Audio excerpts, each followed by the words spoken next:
Está começando mais um Wall Street Cast, direto de Nova York, aqui da Times Square. E hoje a gente vai falar sobre um assunto que é de interesse de todos, que é a sensibilidade e o quanto nós estamos expostos no mundo online. Nossas senhas, o uso de Wi-Fi, os cookies que a gente aceita e nem sabe exatamente para que eles servem ou como eles funcionam, as inúmeras fraudes que a gente está suscetível com o uso de cartão de crédito online e também não online. Para isso, eu tenho aqui um grande amigo, um dos caras mais especializados no assunto no mundo, André Ming Bordocan. Ele é brasileiro, mora nos Estados Unidos e trabalha num grupo seleto de engenheiros na Mastercard, que é, como todo mundo sabe, é uma das maiores operadoras, bandeiras de cartão de crédito, na área de cybersecurity, pensando só em melhorias e estudando todo esse processo. Ele é um cara que fez engenharia na USP, fez MBA em Cornell, que é uma Ivy League, todo mundo conhece. Se não bastasse, está fazendo mestrado na NYU, na Universidade de Nova York, sobre cybersecurity e respira isso profundamente.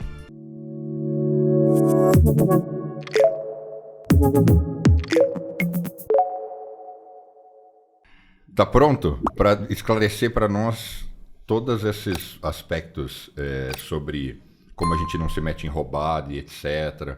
Assim, eu acho que eu abriria esse papo pontuando da seguinte forma: as fraudes no passado, elas existiam iguais, só que tipicamente, não que não continue existindo, era a falsificação de papel moeda, que era muito intensa, ou enganar você de alguma forma. Uma vez minha avó passou por um golpe, ela foi abordada na rua, contaram uma história triste, etc. E ela fez espontaneamente foi até o banco e fez espontaneamente uma transação. Essencialmente, as fraudes, parte delas, até então, a gente ficava parte suscetível pelas nossas fragilidades emocionais ou de compreensão, ou às vezes pela idade, enfim, não importa. Mas parte, assim como a falsificação da moeda no passado, você de fato é pego. Você fala, não esperava, eu não tenho habilidade, eu não ando com uma canetinha para checar se a nota é verdadeira ou não. Eu nem sei se existe essa canetinha para reais, mas para dólar é comum, né? Hoje em dia, as fraudes são, imagino eu, prioritariamente eletrônicas. Eu acho que a gente poderia começar entendendo o seguinte: onde estão as maiores fraudes? É no cartão de crédito? Você falou de tanta coisa interessante.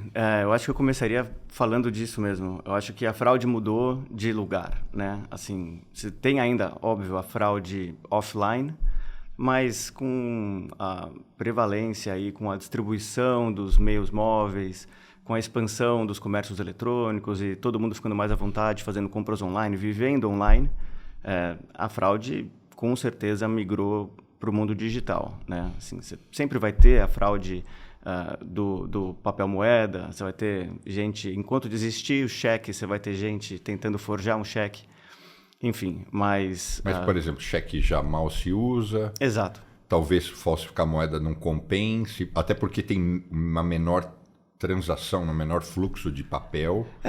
E a gente vai chegar nisso, mas... E até a fraude, vamos dizer, a violência física, o sequestro relâmpago, essa coisa que acontece no Brasil, ele ainda assim acaba, e a gente vai falar sobre isso, eu vou querer explorar isso com você, ele acaba no meio eletrônico, porque o cara pega e fala, abre seu celular aí e transfere, mas não quero, segue seu raciocínio. Não, isso é muito interessante. O ponto que eu acho que eu estava indo chegar é esse, assim, é claro que agora eu perdi o fio, deixa eu ver se eu consigo retomar onde eu estava chegando.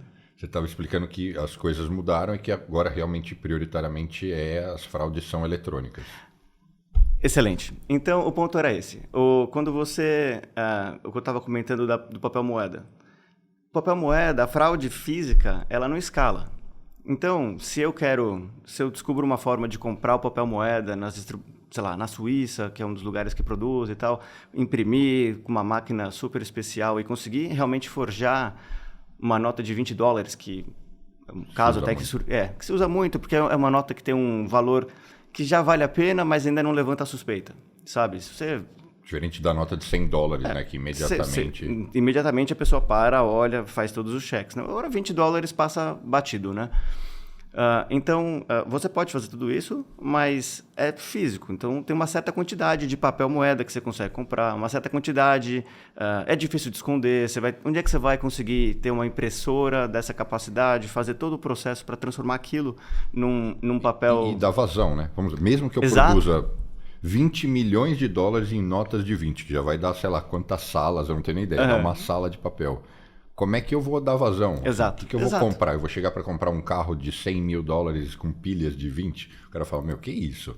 Vou chegar no banco, o banco não vai... Claro, com certeza. Então, assim, uma forma que eu já vi, assim, disso acontecer, de como é que como é que chama isso? Um falsificador de notas conseguir distribuir, dar vazão para as notas dele, ampliando a rede ilegal que ele tem com, por exemplo, com um traficante. Então, usando diversos traficantes, e foi nesse caso, para esse caso que eu estou me recordando de uns 10 anos atrás, por conta dele tentar expandir a rede dele para poder dar mais vazão para o dinheiro dele, né, para ele poder esquentar um dinheiro e conseguir se livrar das notas falsas que ele estava fazendo, ele acabou abrindo demais e acabou encontrando um informante da polícia e foi pego. Então, tudo isso para dizer que a fraude física... ela tem seus problemas para os criminosos. E à medida que você vai migrando para o mundo digital, se eu consigo aplicar, de alguma forma, um golpe digital em uma pessoa, é muito possível que eu consiga espalhar esse meu ataque para milhares, milhões de pessoas. E aí meu potencial de ganho, sendo um hacker, um criminoso, ou qualquer que seja a denominação aí, é muito maior. Então, é isso. O mundo hoje de fraude está indo cada vez mais para o mundo digital. E onde é a concentração de fraudes digitais? É no cartão de crédito? É tão amplo, é tão amplo. Você tem, claro, você tem fraude no cartão de crédito. Claro, você tem gente roubando credenciais. O que você chama de roubar credenciais? Roubar os dados? Não. Você pode... Tem diversos... Esse é um mundo tão amplo. Então, assim, eu posso, por exemplo, roubar suas credenciais... usuário e senha para entrar nas suas contas e, de repente, até ali, obter informação de cartão. Ou usar informações que eu adquiro. Por exemplo, se eu consigo entrar na sua Amazon, eu vou conseguir, de repente, comprar coisas e enviar para um endereço que eu controlo, com o seu cartão. Isso é um exemplo besta. E eu diria assim, a fraude no cartão é uma coisa que, claro, cresce muito digital, né? Hoje, você tem a taxa de aprovação de uma transação, quando ela é feita presencialmente, ela é quase 100%. Quando eu faço uma transação online... Desde que ela seja com senha, ou não? Porque, por exemplo, senha... Você fala o PIN. Isso, é o PIN. No Brasil, é praticamente geral, né? É muito raro, eu nem lembro de passar o cartão em algum lugar e não ter que ser você não utilizar a senha. Já aqui, é o contrário, ninguém usa senha. Exato. Aqui, isso. Que é um ponto super interessante. Por que no Brasil usa senha aqui não? Porque lá realmente a coisa é...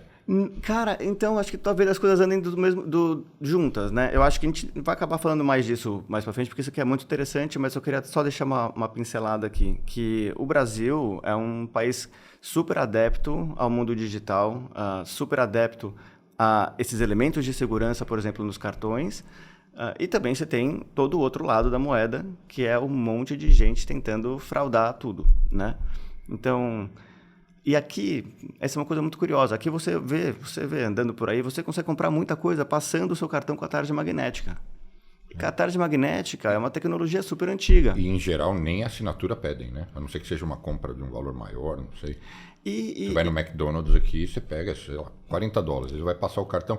Ele nem espera nada, ele passa e já te devolve, como assim, já foi, obrigado, não próximo. Quer nem saber. E o problema disso é que, assim, enquanto a gente continua usando uma tecnologia que é super antiga, os dados na tarja, eles não são criptografados. Assim, tem um monte de informação naquela tarja. Então, assim, o Brasil, você mal vê alguém passar, não existe, mas você fica passando o seu cartão com a tarja. Você insere o seu cartão, você faz o tap. Você tem 1000 outras formas mais seguras. A tarja vai sumir, né? Isso já sumiu para alguns cartões mais modernos. Ele é só aproximação ao chip. Exato. Você já sumiu para alguns cartões modernos. Mas aqui nesse país é uma coisa muito engraçada. A adoção... Mas tem alguma razão? Não é tecnológica, porque o POS, ali, Point of Sale, a maquininha, ela tem a tecnologia. Tem, mas aí você tem algumas coisas. Você tem máquinas antigas, esquece Nova York, esquece os centros grandes. Se você espalha, se você pega o carro, dirige 4 horas lá para dentro de Nova York, você vai começar a encontrar aqueles quase que vilarejos, aquelas coisinhas muito mais antigas. Você vai ter, talvez a máquina não seja a mais moderna, então tem todo um custo associado a você dar um upgrade nessas máquinas, isso é uma das coisas. A outra coisa, talvez seja até mais forte, é a cultura. O americano não tem, assim, esse costume de usar o chip. Não tem o costume de PIN. PIN, assim, é uma coisa super rara. Mas de se vocês ver. estudam isso na Mastercard a ponto de vocês saberem o seguinte, não implantamos porque o público rejeitaria ou acha que isso vai ser um porre, ter que mais uma tarefa ali? Ou... Na verdade, eu acho que o que acontece é assim... a Mastercard e outras bandeiras, né, a gente tenta direcionar o comportamento do ecossistema para o ambiente mais seguro. Então, tem diversas iniciativas para ir migrando isso, trazendo essa turma para o mundo moderno. Mas, especialmente aqui, é uma coisa que é muito difícil de fazer com força, sabe? Você tem que fazer com um jeitinho, você tem 1000 regulações. Então, vai aos poucos. Aos poucos... está assumindo a tarja, mas aqui é muito engraçado, porque no Brasil, tarja é uma coisa que meio que insignificante. Se a gente volta um pouco mais no tempo, você lembra que os cartões, a gente tinha o cartão em alto relevo. Sim, ainda ralar. Ainda hoje, aqui, você consegue com muita facilidade um cartão em alto relevo. É assim, é uma coisa meio doida. Nesse país, com tudo tão tecnológico, você ainda tem... muitos cartões vêm com esse recurso para garantir a aceitação no lugar mais remoto. Mas a Mastercard permite que algum emissor solte o cartão com o relevinho lá, com os números saltados para fora? Sim, permite. É uma coisa que... e isso vai um pouco já fora da minha área de expertise, porque já é uma outra vertical dentro das bandeiras, que é uma coisa de franchise e regras assim. Mas, no final, assim... Eu tenho um cartão aqui, para te dar um exemplo. Ele é alto relevo, ele tem a tarja, obviamente, ele tem o chip e ele tem o NFC. Ele consegue fazer compra por aproximação. Então, assim, é um cartão que tenta ser aceito de todas as formas. Só falta sinal de fumaça nele, sabe assim? Então, tem isso também. Se você, à medida que você vai tirando esses recursos mais antigos... você talvez vá perdendo um pouco, nem que seja uma fração, da capacidade daquele cartão ser aceito. Então, para algum tipo para algum tipo de perfil de usuário, não faz nenhuma diferença. Tá, mas então não tem uma resposta única por que no Brasil já é 100% ou quase 100% senha e aqui não? Eu acho que no Brasil a gente consegue ser mais agressivo. A gente, digo, não a bandeira só, mas assim, as adquirentes, os bancos e até os usuários, a gente quer ter mais segurança. Então, se a gente, como sociedade, a gente entende que, pessoal, é muito fácil ter um chupa-cabra com a tarja. Você, né, assim... É uma mistura que o ecossistema provoca em razão da ameaça, do risco, da quantidade de fraude que tem. Da preocupação da indústria e da aceitação do cliente, tudo isso conspira para falar, implanta esse negócio aí da E a adoção senha, é rápida. E todo mundo, beleza. E aqui causaria uma resistência enorme. E com todos esses elementos de segurança que tem, por exemplo, na região da América Latina, que a gente tem essa adoção de todas essas coisas digitais, ainda na nossa região... no nosso país em específico, a fraude é mais prevalente lá do que aqui. Então, talvez tenha outros fatores que a gente tem que pensar, né? Assim, por que tem tanta fraude lá? Se a gente tem mais recursos de segurança. Tem mais fraude, então, no Brasil, proporcionalmente, percentualmente, do que nos Estados Unidos? Sim. Muito mais? Sim, e você tem menos aceitação. A taxa de aprovação de uma compra online, por exemplo... na região da América Latina, em geral, é significativamente mais baixa do que a aprovação que você tem em outras regiões, na Europa, nos Estados Unidos. Eu vou falar como usuário. Eu tenho cartões brasileiros e cartões americanos. Nunca um cartão americano não importa se o valor é enorme ou baixo. Eu passei e falou, não, tá bloqueado, área de segurança, não passou. Agora, cartão brasileiro, É super sensível. é quase que um porre. Eu já sei que se eu comprar 3 coisas num dia online, já vai travar. Já vai travar, já tenho que ligar lá. E são as mesmas 3 coisas que eu compro por dia há 10 anos no mesmo lugar, sei lá, na Amazon. Eu falo, vai travar. E trava. E eu tenho que ligar. Você, o senhor que fez, gostaríamos de confirmar? Eu falo, não fui eu, tal. Aí destrava. Isso é bem curioso, porque aí a gente pode chegar num outro ponto dessa nossa conversa, que eu acho que é muito interessante, são as formas que a gente consegue... Como é que a gente identifica como bandeira, como banco, como comércio? Como é que a gente determina se essa transação que você fez, ela tem cara de ser fraudulenta ou não? Então, o que você está mencionando, assim, de repente, esse teu perfil de compra está sendo um pouco diferente do perfil esperado, talvez, para aquele horário, para aquele tipo de cartão, com aquele tipo de comércio.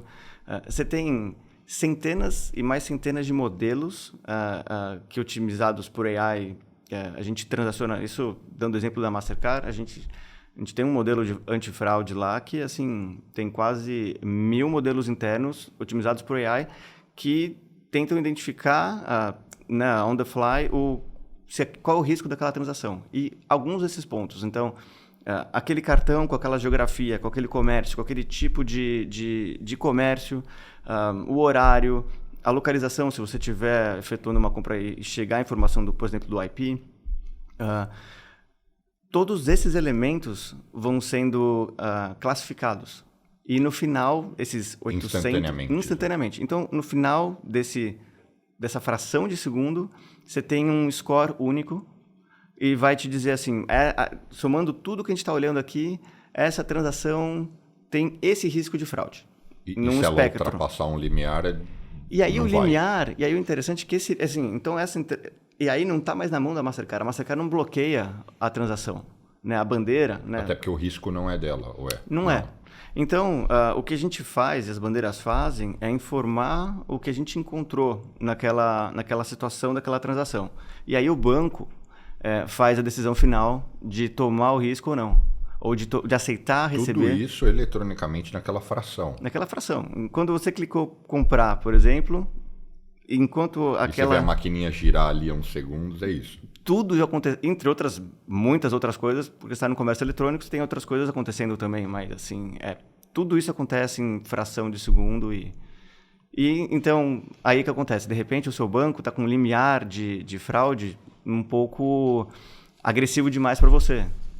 Talvez por isso, e aí assim, quando você vai para algum outro tipo de cartão, você vai para um cartão um pouco mais premium, esse limiar vai ficando mais relaxado. Então, assim, para uma transação de um cartão super premium, com um relacionamento que você tenha super alto com aquele banco, você vai ter que fazer uma coisa muito esquisita no seu perfil de compra para ser travado, para ter um bloqueio na sua compra.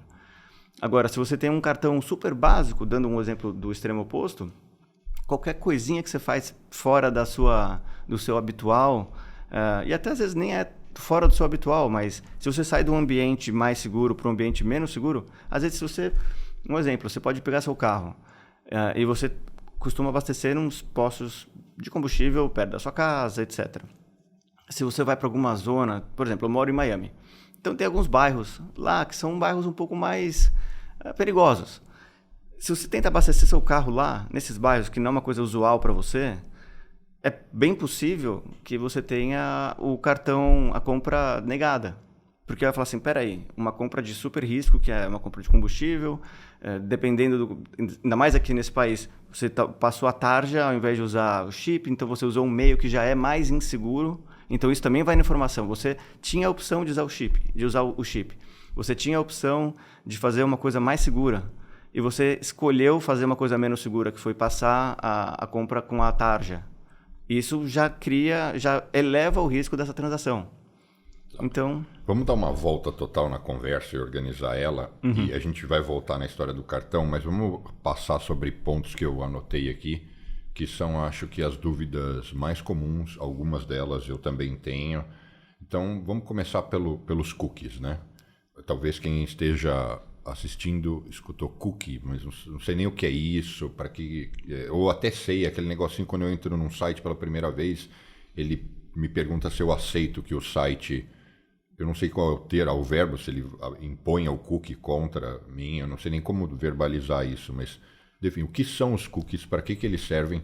Até poucos anos atrás, nenhum site perguntava. Ele ia lá e a gente sabe que você estava sendo cookiado, sei lá como é que fala, que nada mais é, imagino eu, que é ele entender tudo que você está fazendo no site e quando você retorna a ele sabe ali seu... É mais ou menos o seguinte, olha, eu vou te traquear, eu vou acompanhar o que você está fazendo, mas com você, o mestre, conte. Não, eu vou tentar ser, porque isso também é um papo infinito, mas você tem alguns tipos de cookie. Então você tem um cookie que para mim, vamos começar por ele de cara, que é o cookie mais sensível para mim, nessa história de cybersecurity, que é o cookie da sessão. Então, aquele cookie que te permite você fechar o teu navegador, abrir de novo e você ainda está logado no seu Gmail, por exemplo. E aquilo acontece porque você tem lá um cookiezinho guardado no seu computador. Mas você tem outros diversos tipos de cookie, que são os cookies que vão te rastreando para ver os seus... Bom, para a propaganda ficar te seguindo, basicamente, pela sua navegação, para eles entenderem o seu histórico e tal. Então, você tem várias categorias, mas eu acho que o cookie que é o cookie que tem que ser protegido no ambiente da internet, o que você tem que realmente se preocupar... Claro, você pode falar, bom, eu não quero receber cookie porque eu não quero ficar dando ainda mais informação para todo mundo dos meus hábitos. Justo, né? Justo. Mas o cookie que é realmente perigoso é o cookie da sessão. Então, você tem... Porque se eu chegar nesse ponto, né? Se eu consigo, de alguma forma, capturar esse cookie no seu computador, E eu vou no mesmo site... Não precisa... Imagina assim, ó... Eu roubo o seu cookie... roubo o cookie do André. Isso. E aí eu sei que você vai na Amazon, e esse cookie é da Amazon. Eu acesso a página da Amazon, significa que vai estar logado. Você vai estar logado. Assim, e aí eu já basicamente, você tem que fazer umas alterações, mas assim, alterações super simples que você faz no navegador, lá para apontar para o lugar certo, enfim. Mas aí você está logado. E aí você tem acesso... E o problema, às vezes, quando a gente usa o e-mail como o nosso Gmail da vida, ele é o nosso repositório de segurança de tudo. Assim, se você quer resetar uma senha no teu banco, pode acontecer alguma coisa... Banco, mau exemplo. Se você quiser resetar sua senha na Amazon, vai chegar um e-mail para você. No Gmail. Isso, se você quiser... Supondo que eu use o Gmail, né? Se você quiser esquecer... Se você esqueceu sua senha no Facebook, vai chegar no seu e-mail. Então, se eu tenho acesso, se eu consigo, como um invasor, eu consigo ter acesso ao seu e-mail... Eu tenho acesso instantâneo a muita coisa. E aí, só para as pessoas entenderem, né? Me corrige. Não é que vai ter alguém lá olhando o e-mail do André porque eu peguei o seu cookie. São robôs, né? Que ficam mapeando e identificam que isso é um e-mail do Facebook com uma senha e que vai cruzar essas informações, né? Esse cenário do ataque do cookie eu acho que é mais prevalente quando você tem um vírus, né? Então você vai ter você foi infectado no seu computador, o vírus está lá dentro e está capturando essas coisas e enviando para um servidor que é de controle do hacker. E aí, claro, tudo sempre... A não ser que você seja uma personalidade muito específica, não vai ter ninguém querendo necessariamente atacar você, pessoa física, né? Então, é isso. Aí que vem um ponto da escala, né? Que você tem um ganho de escala sendo um criminoso online. Porque é isso, se eu conseguir achar um jeito de entrar no seu sistema, esse mesmo jeito vai ser aplicado para milhões de outros sistemas. Bom, então o risco do cookie é esse. Eu acho que... E basicamente, mas o problema é que tem site que é o seguinte, ou você aceita o cookie ou você nem consegue navegar, não é que você não consegue navegar, mas você perde funcionalidades. É quase essa nova... Foi uma mudança na legislação, né? O que eu vejo é o seguinte... Antes nem perguntava se eu aceitava o cookie e automaticamente ele estava lá. Agora ele pede para eu aceitar.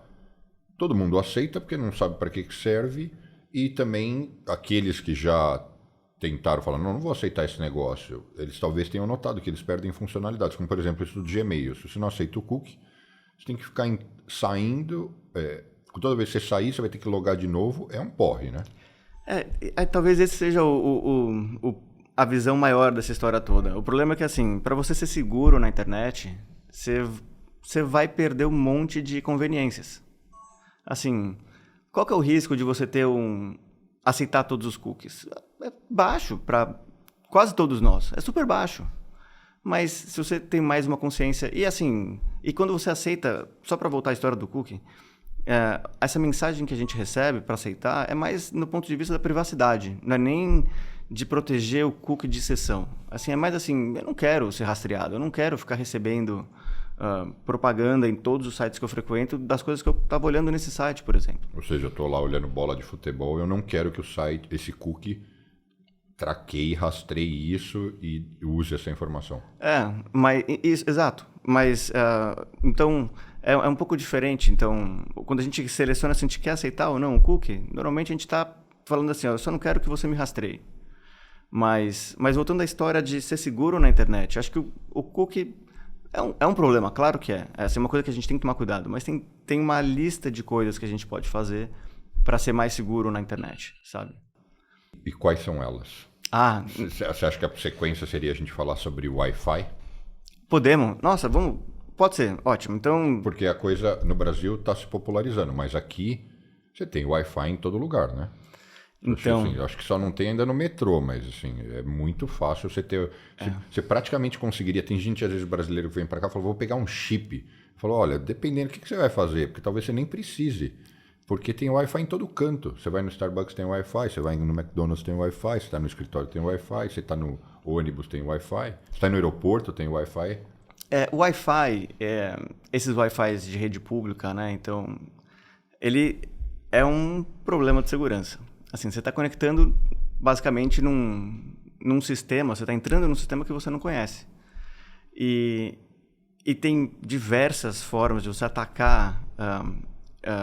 assim, existe um ataque tentar ser super simples, porque senão a gente vai falar numa coisa super técnica e vai ser chato.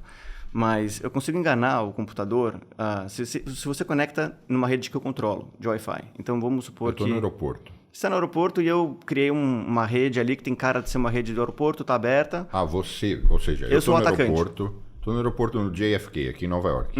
Falo, preciso de internet. E aí você criou uma outra rede e eu vou lá e acho que é a rede do aeroporto. Eu vou lá e entro. Eu posso fazer isso. Ou pior ainda, vamos direto para outro pior caso. Eu posso entrar na rede do aeroporto e posso atacar a rede. Tem formas de você atacar a rede. E aí, o que vai acontecer? Eu posso enganar a rede para um certo endereço. Então, vamos supor que eu estou fazendo esse ataque na rede e você logou na rede normal, você está lá na rede do aeroporto e você quer entrar no site do seu banco. Você vai digitar lá www.bancodobruno.com.br.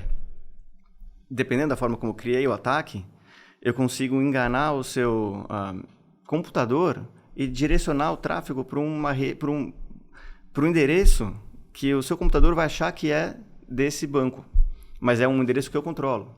Então, se eu crio uma página ali para você inserir o seu usuário e senha, você vai lá colocar seu usuário e senha, como se você estivesse acessando a rede do seu banco normalmente. Eu vou capturar essas credenciais e vou poder...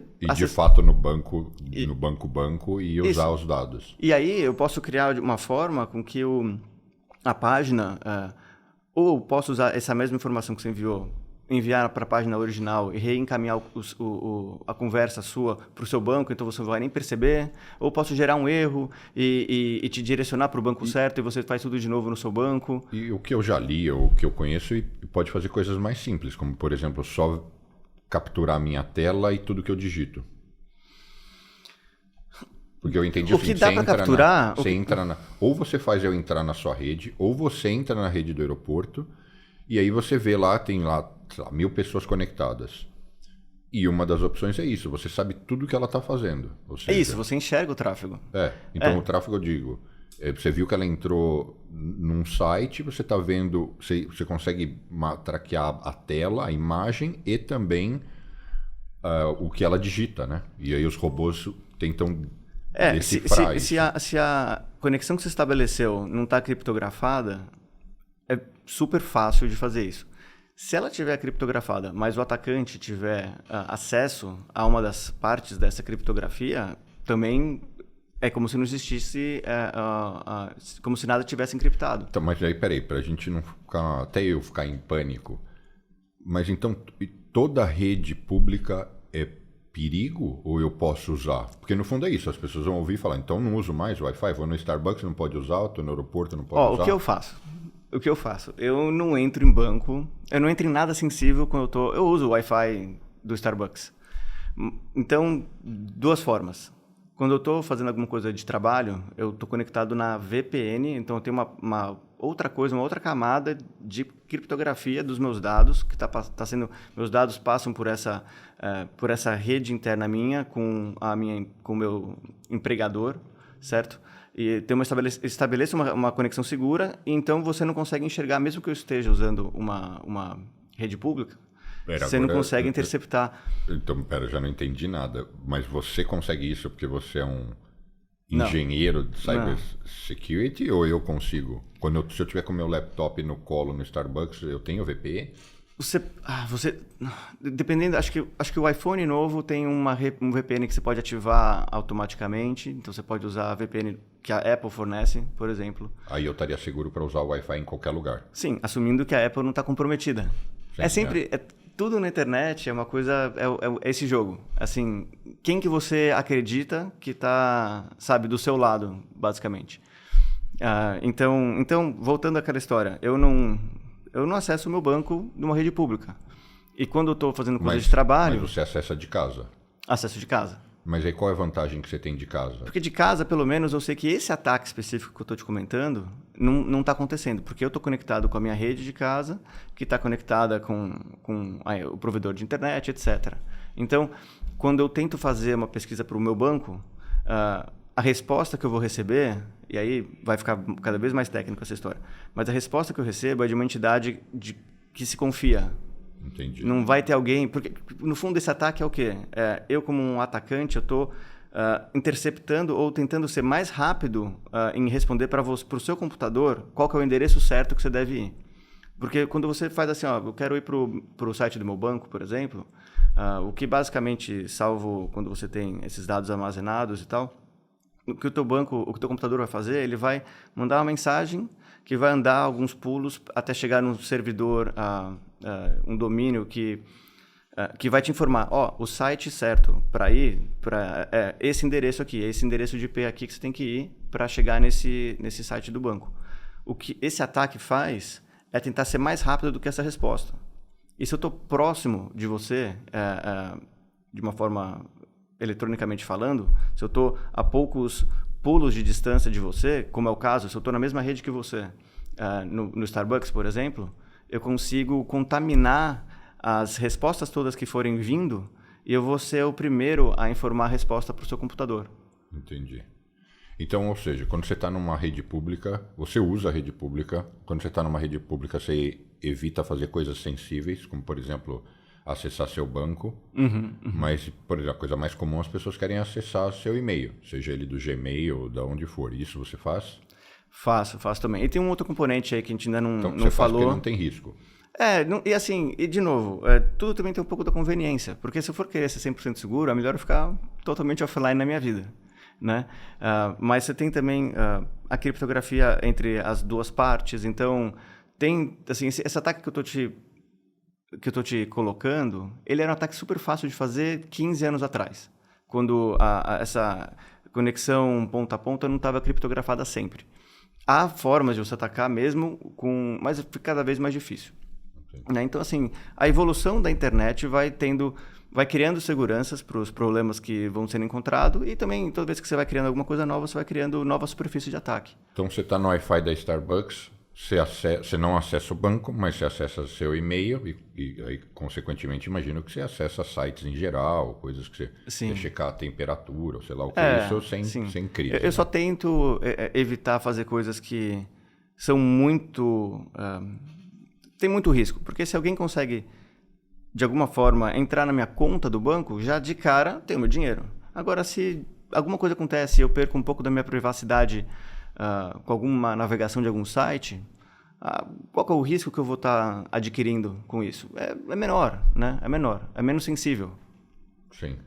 E mesmo que ele entre eventualmente em algum site ou outro, talvez para ele fazer alguma manipulação ou transação ou mudança, você tem ainda outros layers de segurança, né? Eu falo igual hoje, muitas coisas você precisa receber um número no celular, uma autenticação. Você quer resgatar milhas, eles te mandam um SMS, ou você tem que usar o autenticador. Ou seja, mesmo se o cara chegar lá no meu site das milhas, seja da companhia aérea, de onde for, é possível que tenha mais layers aí que ele vai impedir, né? Acho que você falou tudo. Camadas e mais camadas. Então, você tem que ir colocando camada de proteção na sua história online. Então, esse Second Factor Authentication que você estava comentando, esse de você receber um SMS ou usar um código... Importantíssimo ativar, né? Importantíssimo. E se você pode escolher, tenta escolher não ser por SMS. Porque SMS é um meio inseguro. E fora que você está usando basicamente o seu telefone como identificação de você. Você tem ataques de troca de SIM. Então, alguém pode obter o teu telefone e sair reiniciando senha de tudo quanto é coisa. Vai receber, vai estar controlando a sua linha, vai receber esses SMS e vai entrar nas suas contas. Então, claro, sem nada, se você só usa a sua senha e o seu usuário, esse é o pior dos mundos. Porque... tem milhões de formas de você estar exposto só usando esses dois. Então, você adiciona uma camada a mais, que é ter... que seja o SMS, no pior dos casos. Tá bom, adiciona uma camadinha a mais. Agora, se você puder migrar o SMS para um autenticador do Google, por exemplo, um software que é um token, né, que vai ficar gerando esses tokens, melhor. Se você tiver mais paranoico, você pode ter o token físico. Você pode ter um device que, se você, por exemplo, vai usar o seu computador, você vai ter que plugar esse device no seu computador, vai gerar as coisas por ali. Então, você pode... tudo depende da sua paranoia, basicamente. Entendi. E aí você falou da senha. Senha, eu tenho aqui como um dos pontos mais sensíveis. Eu estava lendo um negócio que é super interessante. Eu não sei se o pessoal te mandou isso, mas que uma senha para ser segura, acho que a pergunta é essa: o que uma senha precisa conter para ser segura? Eu vi um post que basicamente ele mostra, primeiro, que a imensa maior parte das pessoas colocam senhas que são super fáceis de romper e de descobrir. Elas literalmente colocam 1, 2, 3, 4, 5, ABC, coisas assim, ou colocam poucos caracteres. E aí, isso daqui que eu achei na internet, basicamente mostra que se você tem uma senha só de números de até 8 dígitos, é possível quebrar instantaneamente. Se ela tem 13 dígitos, em 11 horas um aplicativo consegue quebrar. Mas, enfim, para você realmente gerando uma dificuldade, você tem que ter números, letras maiúsculas, minúsculas e símbolos e minimamente aí mais de 10 caracteres. Você chegou a ver isso? Vi. Não, isso é fantástico. São dois componentes, eu acho, que são importantes de falar na sua senha. Claro, a complexidade da senha. Bom, 3 coisas que são importantes de comentar. O tamanho, a complexidade da senha é super importante. Outro super importante é não reutilizar a senha. E isso é um pecado que todo mundo... É porque é difícil lembrar. Isso. Então você tem que usar... Ou seja, você nem vai conseguir lembrar, aí você precisa guardar, aí guardar um outro risco. Então, claro, mas o que se recomenda para a questão da senha é você ter um password manager. Então você vai ter que ter... Mas aí também se alguém romper o password manager... Claro, esse é o ponto principal.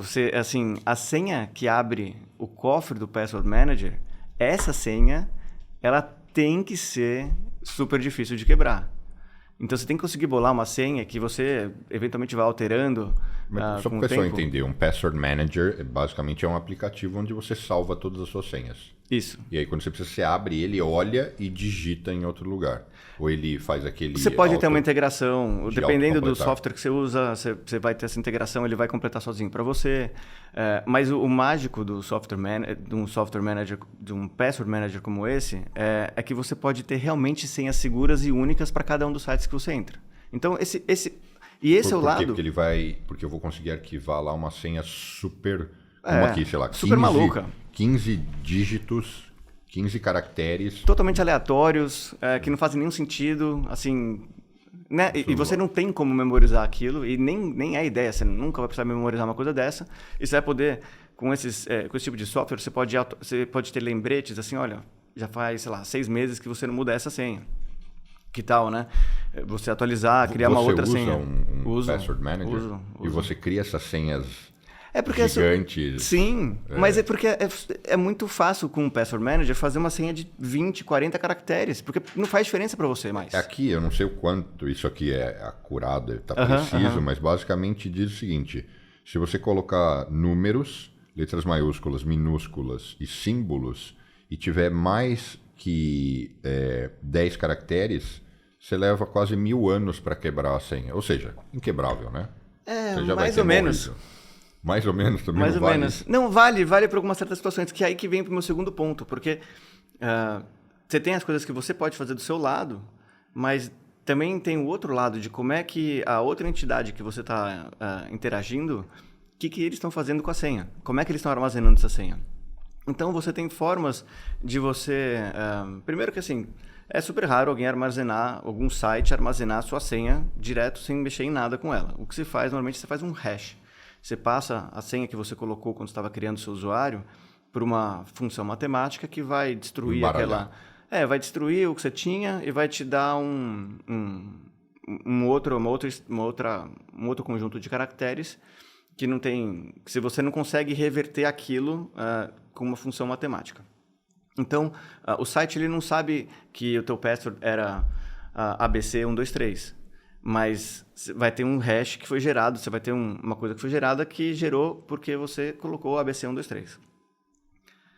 Se o site não toma nenhum cuidado e usa esse hash dessa forma e não faz mais nada com isso, tudo que você está vendo aí... Sim, porque se vazar, se ele não... Se ele não cuidar da minha senha, né, tecnologicamente falando, e ele deixar vazar, claro, aí foi... Mas ele teria vazado... Mas olha só... É que aqui a gente está olhando na perspectiva do seguinte, do que cabe a mim, né? Uhum. Como é que quem está assistindo fala, como é que eu crio uma senha... Como é que eu crio uma senha segura? Basicamente a resposta é mixar todos esses caracteres e ela tem que necessariamente ser grande. Tem que ser grande e não pode ser reutilizada. Acho que é outro ponto super importante para lembrar. E ser grande é isso? 10 caracteres para cima? Eu falaria, já fala com uns 15 caracteres. Então, se você começa a usar um Password Manager... Porque se você não usa um Password Manager, o que acontece? Você pode até tentar fazer uma senha comprida e tal, mas vai ser uma senha fácil. Vai ser alguma coisa do tipo a senha que você está acostumado a usar nos seus sites, como sempre, adicionando mais alguns números ou mais algumas letras que vão ser uma coisa que você vai conseguir lembrar. Não, para lembrar tem que ser alguma coisa que tenha uma lógica. E se tem lógica, um hacker consegue descobrir a lógica. Então, como é que o hacker descobre a lógica? Então, vamos para o segundo passo. Então, o site armazenou. E você tem a tua senha, se você usa a mesma senha, você está armazenando essa mesma senha em diversos sites. Então, e os sites usam basicamente as mesmas funções para fazer o hash dessa tua senha. E aí, se esse banco de dados está comprometido, aquele hash vai estar disponível. E aí, o que um hacker um pouco mais esperto vai começar a fazer? Ele vai ter uma coisa que chama Rainbow Tables. Ele vai criando tabelas gigantes de hashes em cima de hashes em cima de hashes. Tentativas, basicamente. Imagina assim, como eu estava te falando, então quando você coloca alguma coisa no começo de uma hash function, ela vai te cuspir uma coisa determinística no final. E se você refaz esse processo várias vezes, você vai sempre tendo uma próxima coisa determinística que depende da coisa que iniciou o processo dessa função. Se eu faço isso muitas vezes, e com muitas palavras, e com muitas senhas que já estão expostas por aí, e muitas combinações, eu começo a criar um mapa de hash functions. E aí o que um hacker faz? Ele pega uma base de dados que está comprometida, vai ter lá o teu usuário, então o seu bruno.corano, alguma coisa assim que você usou como seu usuário, e vai ter o hash. E aí o hash, ele vai procurar nessa tabela dele. E aí você quebra passwords muito mais rápido. Porque você chega rápido. Você vai ou de cara de achar um match, ou você vai, à medida que você vai iterando sobre essa tua tabela e criando mais, você vai acabar batendo naquela tabela e você vai poder voltar tudo atrás e você vai chegar na senha, basicamente. Então, qual que é uma defesa? Por isso que eu estava falando, o ponto que é o site que está tendo a sua senha, ele tem que ter formas também de... Ele tem formas e tem que estar usando essas formas para proteger a tua senha. Então, o que eles fazem? Tem uma coisa que se chama salt. Então, quando você colocou lá o seu ABC123, ao invés dele pegar aquele ABC123 e de cara já te passar por essa função hash e armazenar aquela string, ele vai adicionar alguns elementos por conta própria, vai juntar esses dois, os elementos que ele sabe com o que você enviou e vai passar nessa hash. Então, ele vai aumentar muito a complexidade da senha. E adicionando uma coisa que vai variar para cada usuário. Então, se eu estou usando a mesma senha que você, se essa empresa, se esses comércios, se esses sites estão usando um método bom de armazenar a senha, o hash das nossas duas senhas não vai ser mais o mesmo. Porque vai ter um componente que foi adicionado na nossa senha, na composição aí da nossa senha, e que criou uma certa aleatoriedade para a sua senha. Então, você vai ter uma senha... Apesar das nossas duas senhas serem a mesma, para quem olha de fora, parece que elas são diferentes. E aí você protegeu mais. Então, basicamente, para eu atualizar todas as minhas senhas hoje, 10 a 15 caracteres para mais, misturando tudo. A 15 para mais. Já pensa em 15. E não sendo coisas lógicas, ou seja, não é Bruno... Isso. Sim, super campeão da motovelocidade.com. Não faça isso. Porque senão alguém acaba... E tem um outro problema, desculpa, uma última coisa nesse ponto das senhas. À medida que alguém consegue... porque assim, tem vazamento de dados o tempo todo. Os sites as bases de dados do site são hackeadas o tempo todo. A gente vê no jornal, assim, a cada semana parece que tem um site novo que foi hackeado e as informações vão para a dark web e estão lá à disposição dos hackers e tudo mais. À medida que você começa a usar uma lógica na sua senha e você começa a aparecer em várias bases, um hacker consegue determinar. Por exemplo, se você tenta vou escrever uma senha grande no meu Instagram. Então, a minha senha vai ser ABC123, Instagram, seguro. 2020. Isso, 2023, sei lá. Eu vou olhar aquilo e vou falar assim, será que nunca foi... Vamos pegar um outro site que nunca foi vazado, que eu sei que o Bruno usa. Bom, eu vou tentar agora no Facebook. Vamos ver se vai ser ABC123, Facebook, seguro 2023. Porque você começou a colocar um componente de lógica lá, que você achou que você criou uma senha super comprida, com número, com letra, minúscula, maiúscula, eventualmente. Você pode até colocar uma exclamação, uma interrogação, que seja. Mas se você tem uma lógica, um hacker comprometido ali com a profissão dele, pode descobrir essa lógica. Porque se é lógico para você, é lógico para outras pessoas também. Então, por isso, usa um password manager, 15 caracteres ou mais. Se for um password manager, coloca lá o máximo que o site aceitar. Não custa nada. Não vai ser a sua memória que vai estar sendo utilizada ali, né? Então, a gente falou do cookie, falou de senha, falou de Wi-Fi, falou dos layers no sentido de ter dupla confirmação, seja por autenticador ou por SMS ou outros sistemas. E como eu sei se o site que eu tô, assim, porque até eu me julgo absolutamente leigo. Como é que eu entro num site e falo, é um site seguro ou não? Eu tenho que ver lá o HTTP. Você tem que ter o S lá no final do HTTP, né? Tem que ser HTTPS, você vai ver que tem um cadeadinho. Aquilo vai te dizer que tem uma criptografia rolando entre as duas partes. Se não tem aquilo, é porque esse site é perigoso. Se não tem aquilo, o que acontece? Se não tem aquilo... Porque eu vou chegar no ponto que é meio... Assim, trabalhar com isso é meio assustador, porque se vira paranoico. É igual o cara que trabalha com seguro, né? Fala, não posso atravessar a rua mais. Isso. Porque é o seguinte, eu imaginei o seguinte, se o site é um site estático, ou seja, eu não vou ter interação, não vou ter troca de dados, eu só vou navegar, eu falei, imagino que mesmo sem ter o S e o cadeado, eu não estou correndo risco. Agora, um Sim. site que eu vou impor dados, etc., sem dúvida nenhuma, sem isso não faz sentido. É essa a lógica? É um pouco sim, com certeza. Porque um site sem esse cadeado, ele transmite as informações em texto. Então, é muito fácil você interceptar o dado, o fluxo de informações entre uma rede, entre o seu computador e o destino final. É muito fácil interceptar isso. Se você não está criptografando de ponta a ponta, essa informação ela vai em aberto. Então, se você, no seu ponto, se você colocou uma senha, aquela senha está facilmente de ser enxergada. Você captura os packets ali e se enxerga a senha lá. Então, o primeiro ponto é esse. Mas a coisa boa nessa história é que cada vez menos você encontra um site que não tem um cadeadinho. Hoje em dia é meio comum.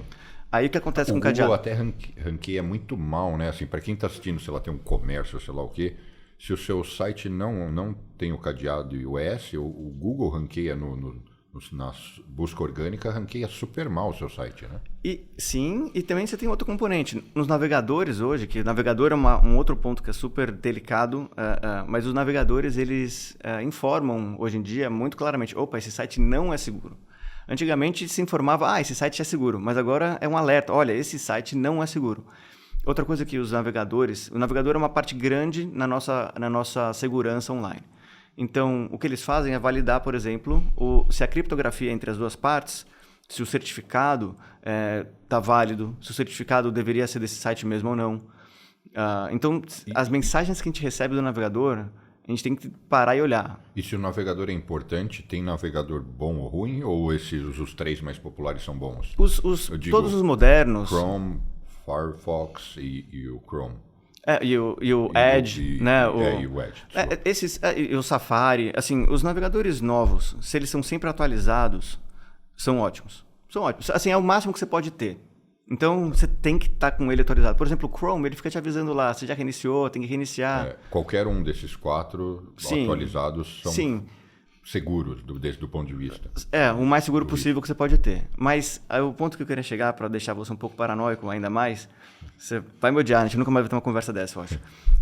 Mesmo que haja esses cadeados ali, dependendo se o seu navegador está atacado de alguma forma, e eu vou dar um exemplo super, super besta, assim, para a gente ver como isso acontece na nossa vida e como...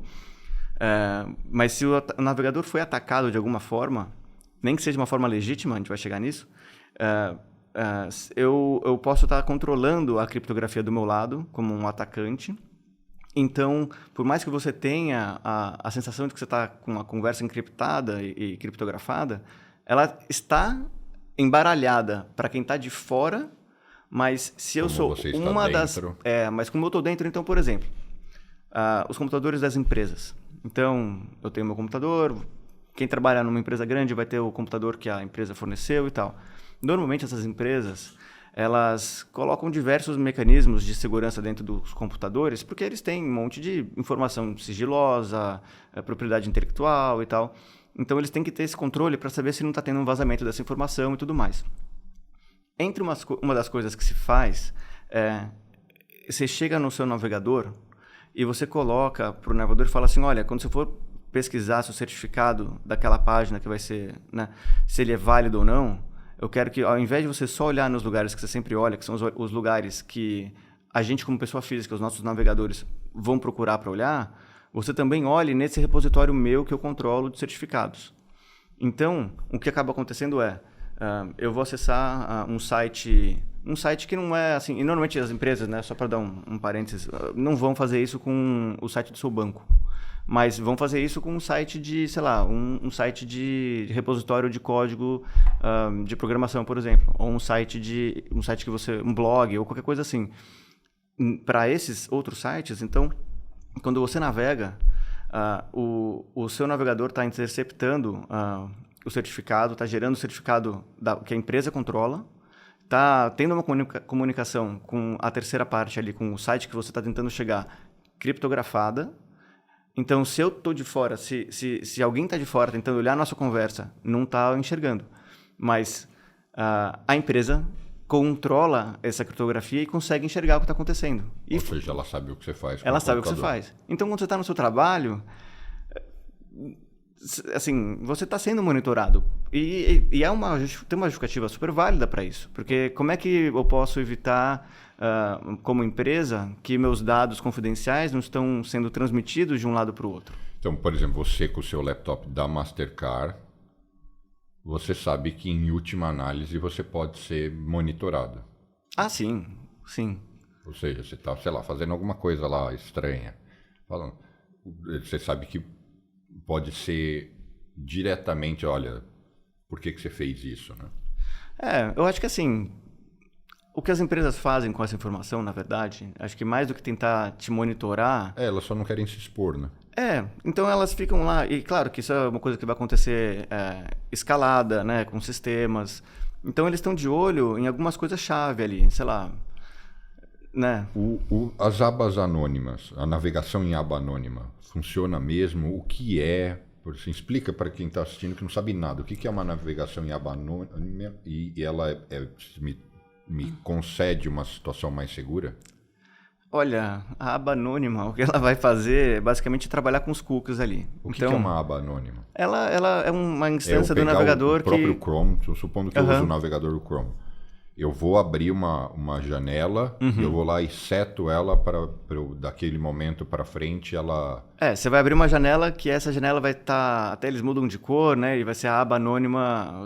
Então aquela página que você está navegando ali está... com esse... Então, o que acontece? Mas eu tenho que entrar no navegador e pedir. Eu quero agora ser anônimo. Isso. Aí ela muda de cor e eu vou lá navegar. Vou entrar no UOL. O que vai acontecer quando você for entrar no UOL, se você tem uma conta com o UOL, é que você vai notar que você vai ter que inserir tua senha de novo. O UOL não vai saber que sou eu. Exato. Porque o que acontece assim, é isso. Você não vai ter os cookies mais então, entrando em ação. Basicamente isso. A aba anônima é só tirar os cookies. Basicamente isso. Mas nada. E tem vários usos bons para a aba anônima, mas... o nome talvez seja um pouco otimista demais. Ele só impede... Vamos supor que o seu site, o site do engenheiro André Bordocan tal, você sabe, você fala, como você entende disso, você fala, eu quero saber todo mundo que entrou no meu site. Você vai ter visto que entrou lá uma aba anônima, é isso? Ainda assim você vai saber o IP e um monte de outras coisas. Não, isso. IP você vai saber, eu posso saber o que você fez no site, onde é que você clicou e tal, assim... Mas talvez você não tenha... Assim, a aba anônima eu acho que é uma coisa mais útil para... Eu fiz esse teste para entender o que eu ganho com isso. Que as pessoas ganham? Então, como é que se pode usar uma aba anônima, né? Assim, assim, para você logar de novo, se você tem múltiplas, sei lá, múltiplas contas que você não quer que uma coisa ligue na outra. Por exemplo, se você vai no teu Gmail, se você tem múltiplos Gmails, você pode, debaixo do seu usuário, começar a ligar tudo. Então, quando você está sempre usando o seu computador, ele sabe que você tem uma série de usuários ali. Mas vamos supor que você, sei lá, tem visita em casa e alguém quer usar o computador. Então, você abre uma aba anônima lá, a pessoa não vai ver todos os seus e-mails, não vai ser fácil da pessoa entrar... É um motivo, então, bem básico, né? Que acho que chega no ponto que, assim, que a gente até, acho que falou um pouco antes, mas sobre ser anônimo na internet. É basicamente impossível ser anônimo na internet. Impossível. Impossível. Porque, assim, você tem algumas formas de tentar, diversas formas de tentar ser o mais anônimo possível na internet, mas tudo que você faz, se você... alguma coisinha dá errado em algum momento... Então, por exemplo, uma forma... Sei lá, como é que os hackers tentam ser anônimos na internet e escapar das polícias pelo mundo, né? Eles vão usar a rede Tor, né? Aquela rede que dá acesso à Dark Web, né? Que é basicamente isso, que é uma rede super interessante, que o seu tráfego ele é todo encriptografado, ele passa passa de forma anônima até chegar no site. Então, o site que está recebendo a sua visita com esses navegadores, ele não tem informação de você, não consegue te dizer de onde que você vem e tudo mais. E aí você vai usar uma VPN por trás disso para mascarar ainda mais esse primeiro estágio do seu acesso à internet. Mas o que acontece? Se tem alguma falha que acontece nesse processo, nem que seja por algum momento, por exemplo, se a tua VPN por algum momento para de funcionar, então em algum momento teu IP original, real, vazou. Já é suficiente para acabar a sua graça online. E tem diversas estudos aí que falam que um pedaço importante dessa rede Tor já é controlada por agentes de segurança pelo mundo. Então, e o que eles conseguem fazer? Eles conseguem começar a criar um perfil desse usuário anônimo que está aparecendo por lá para cá. E aí, quando um usuário desses tem algum tipo de problema na conexão, como uma VPN, por exemplo, ou à medida que os dados vão sendo, esses sites da Dark Web vão sendo atacados por law enforcement, e eles vão pegando esses servidores e tudo mais, eles vão conseguindo montar o quebra-cabeça e chegam até a pessoa. Então, até quem quer muito ser anônimo na internet não consegue. Várias dessas coisas que a gente falou são os famosos phishings, né? Sim. Que basicamente é pescar os dados das pessoas, né? Uhum. Mas eu fui ler sobre phishing, é um negócio assim, tem uma infinidade de milhões de tipos. Mas você complementaria algo em relação a isso? Porque roubar os dados, a senha, pegar os dados do cartão, tudo isso são formas de phishing, né? Sim.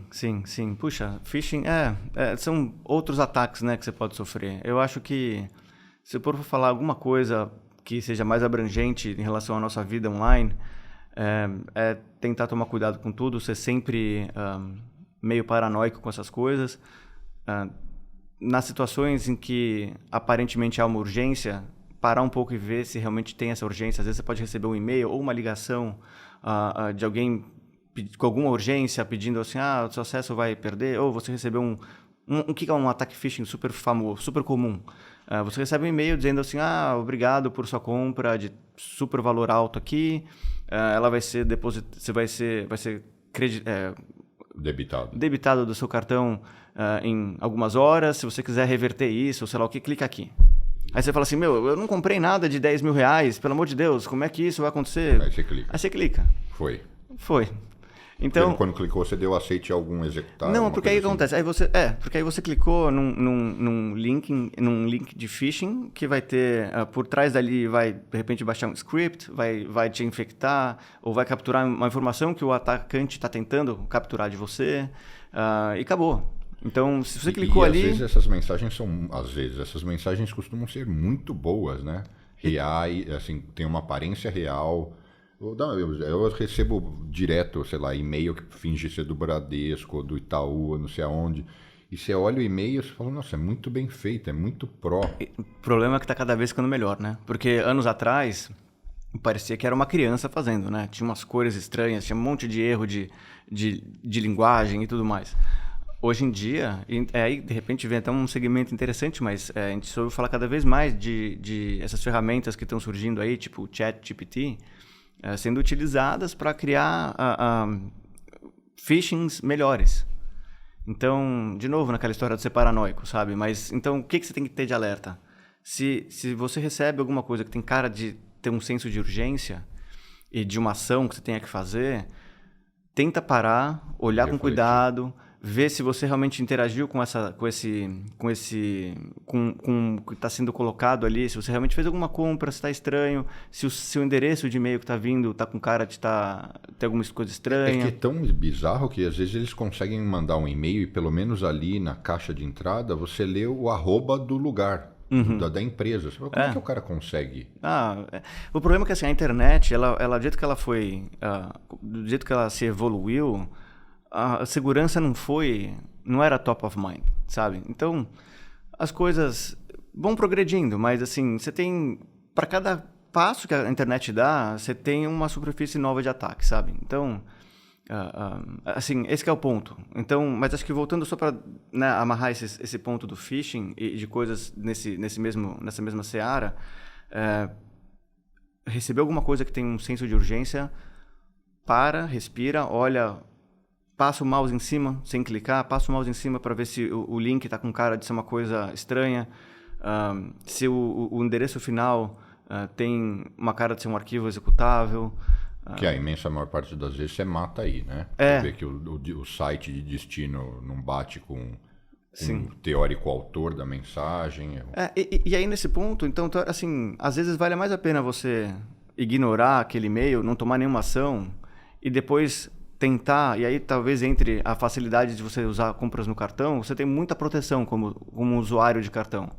Então, se acontece uma coisa dessa, nesse cenário que eu coloquei, que o seu cartão vai ser debitado, é assim, calma, deixa acontecer. Se acontecer de verdade, entra lá no site do seu banco, através do seu aplicativo, através, né, e para ver se tem alguma coisa que aparece estranha. E se acontecer alguma coisa estranha, você tem o teu banco para te ajudar, você tem as bandeiras para te ajudar. Para basicamente não reconhecer a compra, eles bloqueiam o cartão por segurança e... Isso. Então, assim, é quase aquela situação do...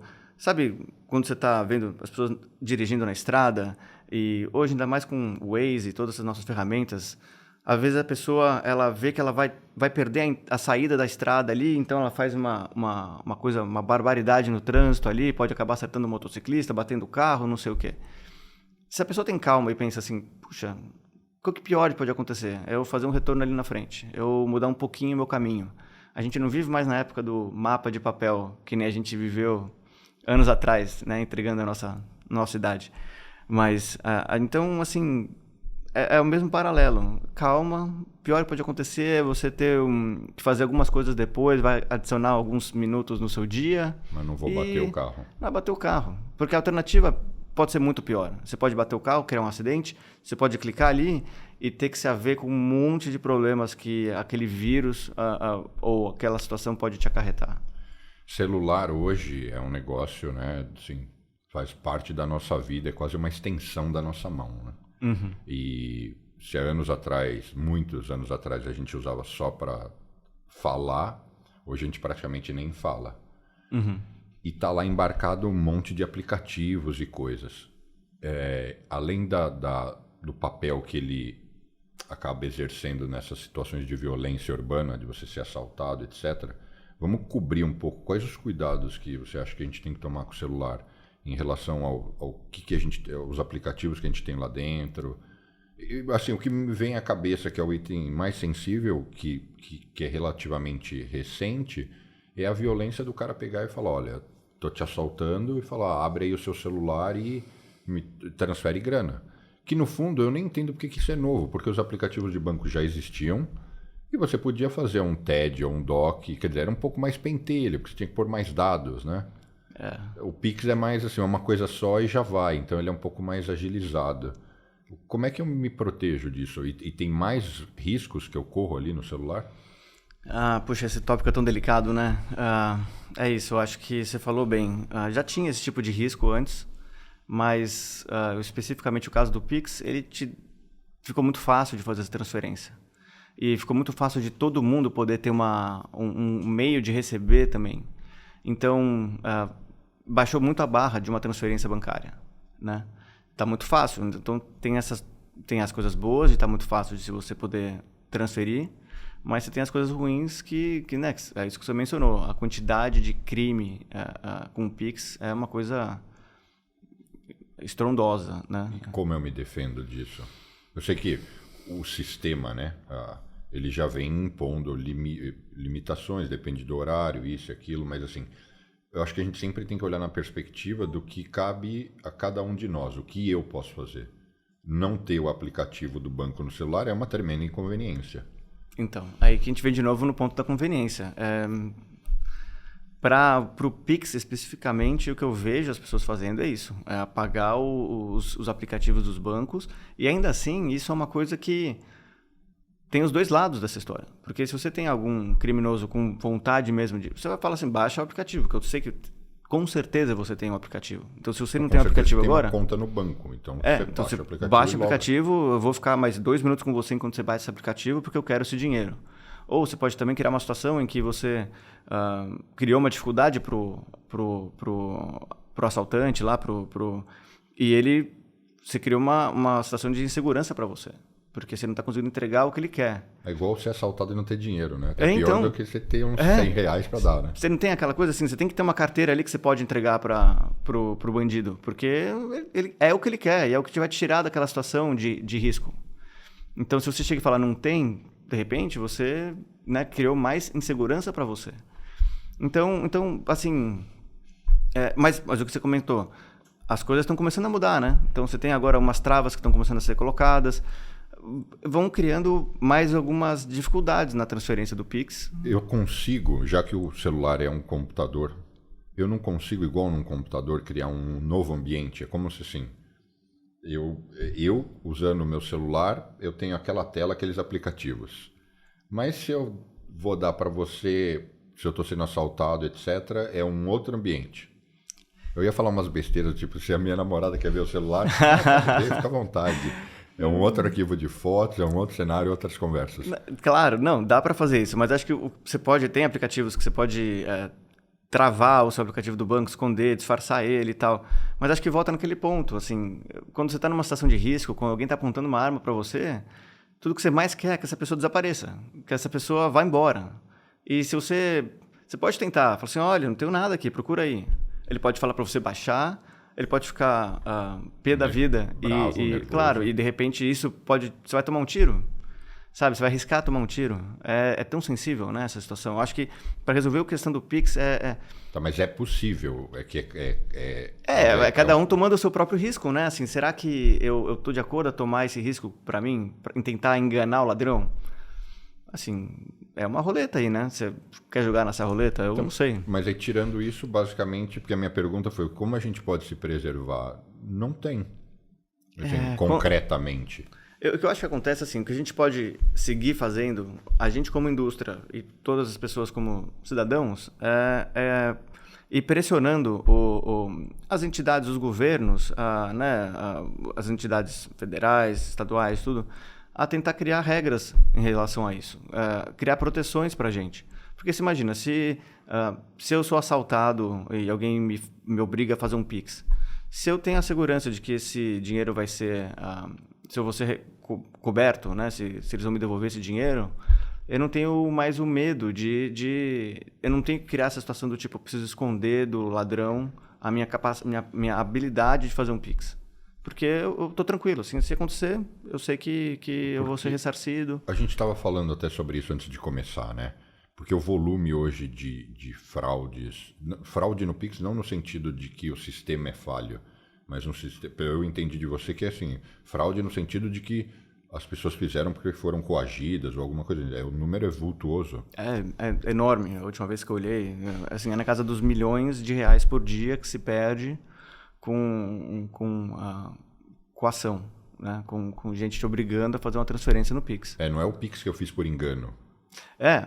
E claro, e aí tem tudo isso também, mas assim, não, o ponto que mais me assusta, que é talvez mais difícil de você conseguir resolver, é esse, de você estar sendo ameaçado e ter que fazer um Pix para um endereço. Então, assim, você tá lá, você abriu o teu celular com a sua digital, com qualquer meio biométrico que você usou, você abriu o site do banco, criou e tudo mais. Então tá tudo sendo autenticado, tá tudo sendo... Mas você tá fazendo uma coisa que você não queria estar fazendo, né? E interessantemente, esse também seja um pouco de propaganda pessoal, mas eu escrevi um paper sobre exatamente essa situação. Pix no Brasil? Pix, dando umas sugestões de como a gente pode se proteger numa situação de Pix em que você está sendo ameaçado. Você escreveu um paper sobre isso aqui na Universidade de Nova York? Aham. E como, então, e o que você escreveu? Então, assim, mas basicamente a ideia assim, é quase que assim, transformar um pouco do Pix no mundo dos cartões, de uma certa forma. Porque no mundo dos cartões você tem como a gente estava conversando antes, aqueles milhões de modelos ali andando em paralelo para tentar identificar se aquilo é uma coisa fraudulenta ou não. Você tem diversas seguranças como dono de cartão, você tem um monte de segurança e proteção se você se tem alguma fraude no seu cartão. Então, a ideia do paper é essa, é colocar inteligência... É trazer camadas de segurança para analisar as características das transações. Exato. Então, puxa, a transferência de sei lá qual valor em reais do Bruno para... A transferência do Bruno para o André, que nunca existiu. Nunca aconteceu. Fora de hora, nesse valor. Nesse horário estranho, nessa região. E eventualmente sai a primeira, mas aí eu quero fazer já uma segunda e uma terceira, porque eu suponho que muitos casos de violência sejam assim, né? O cara vai tentar distribuir, fazer algumas transações ou grandes ou várias, né? E também você tem a outra ponta, você tem assim... E essa conta destino? Essa conta destino... Ela foi recém-aberta no nome de algum laranja? Tem algum histórico de transação? Qual que é o comportamento daquela conta de destino? Costuma receber valores com frequência dessa quantidade e tal. Então, você vai classificando todas as pontas. Muito legal, é trazer a inteligência das transações de cartão pro Pix. E que hoje não tem... Hoje o Pix ele é super funcional, mas ele não tem camada nenhuma de segurança, né? Em relação a esse tipo de análise. É meio que, assim, você meio que faz quase o que você quiser com o teu Pix, né? E para quem não está familiarizado aqui com o universo americano, conta um pouco, né? Porque a gente conhece os aplicativos, porque aqui não tem um Pix como lá, que é organizado pelo Banco Central, todos os bancos estão conveniados no mesmo sistema, etc. Aqui a gente tem aplicativos que acabam que alguns bancos são filiados a um, outros bancos são filiados ao outro, mas seria o nosso Pix aqui, né? Aqui você tem um paralelo do Pix, como você mencionou, e aqui é uma coisa diferente, né? Acho que vale a pena diferenciar disso do Brasil, né? No Brasil a gente tem basicamente lá os nossos 4, 5 bancos grandes, e são esses os bancos que a gente conhece e interage. Aqui você tem bancos grandes, óbvio, mas você tem uma quantidade gigante de bancos pequenos, bancos regionais, bancos quase que estaduais, então que estão concentrados numa regiãozinha pequena. Então, voltando para o ponto do Pix, aqui você tem alguns convênios de bancos. Os bancos maiores usam um sistema chamado Zelle, que é um Pix entre eles, né? Mas que é meio chatinho, porque tem limitação de valor. Eu não lembro se não passa de $2.500 ou $3.500. Tem as suas travas, tem suas travas, tem... Mas assim, by the way, né? O sistema bancário aqui é bizarro de como ele é estranho e arcaico para nós brasileiros, né? Às vezes os brasileiros acham o seguinte, tudo lá é melhor. Banco no Brasil, não estou falando em serviço em relação à agência, não é isso. Estou falando em relação à tecnologia e praticidade. Você entra, você faz um TED, cai na conta do cara, acabou, tudo rápido, simples. Aqui fazer um wire, né, que seria o TED, é caríssimo e é lento. Não tem nenhum wire que é que é assim, imediato. É uma pentelhação, é uma chatice. Usam um cheque para tudo, você fala, não é possível. Aí volta aquela história de usar até a tarja aqui, que, né, assim, aqui o ambiente é um pouco mais atrasado, parece, né? Para coisas de banco em geral, você tem muita gente ainda, né, fazendo coisas com cheque e tudo mais. E aí o ponto dos aplicativos, e talvez essa ineficiência do sistema aqui, abre muitas portas para os aplicativos como o Venmo e Cash e outros que fazem essa transferência de dinheiro entre eles, né? Assim, você é um usuário desse aplicativo, e aí, se tem 2 usuários desse aplicativo, você consegue transferir dinheiro entre essas duas partes, né? E aí você tem a mesma situação do Pix. Você tem a situação, e acontece aqui também, claro que não na escala que acontece no Brasil, não sei se é questão só socioeconômica, se é sentimento de impunidade, alguma coisa tem aí que explica, mas você tem aqui casos de pessoas sendo obrigadas a fazer um Venmo de uma conta para terceiros que eles não conhecem e tudo mais. Da mesma situação, com arma e tudo mais. Então, mas proporcionalmente deve ser muito menor, né? Muito menor do que no Brasil, com certeza, diversos motivos, mas talvez um dos maiores motivos seja a sensação de impunidade que você tem no Brasil, né? Assim, infelizmente, é difícil de você ter um ladrão sendo preso. Quando ele é preso, ele é solto. Tem tantas questões por trás disso, né? Assim, então, eu não sei, talvez isso fomente mais. E as questões socioeconômicas, claro, você tem muito menos recurso no Brasil. Aqui você tem diversas formas de você não passar fome, por exemplo. Então também tem esse componente ali, né? Enfim. O mercado de trabalho, eu já faz alguns anos que eu venho observando o seguinte, e eu tinha essa sensação, o mercado de cybersecurity iria explodir, assim, essas pessoas iriam ser super respeitadas e bem remuneradas e etc. Isso já está acontecendo, mas tem muita gordura para queimar, esse negócio ainda vai crescer muito. Não, sem dúvida. Se tem alguém aqui ouvindo que tenha uma vontade de trabalhar com isso, se gosta de computador, se gosta desse mundo, tem muita vaga. Tem mais vaga do que tem pessoas qualificadas para poder preencher essas vagas. E o que a pessoa precisa para começar nesse mundo? Ok, eu já programava alguma coisinha, eu estou familiarizado, eu gosto de computação, mas e aí? No Brasil tem escola de cibersegurança? Para onde eu vou? O que eu faço? Faço online aqui? Então, acho que você tem vários caminhos, né? Mas a primeira coisa que você tem que ter é a paixão por isso, porque muita coisa que você aprende não vai estar numa sala de aula. Então, um perfil de um profissional nessa área é alguém curioso, autodidata, que está sempre fuçando, aprendendo mais. E a trajetória de muita gente nesse mundo vem dos games.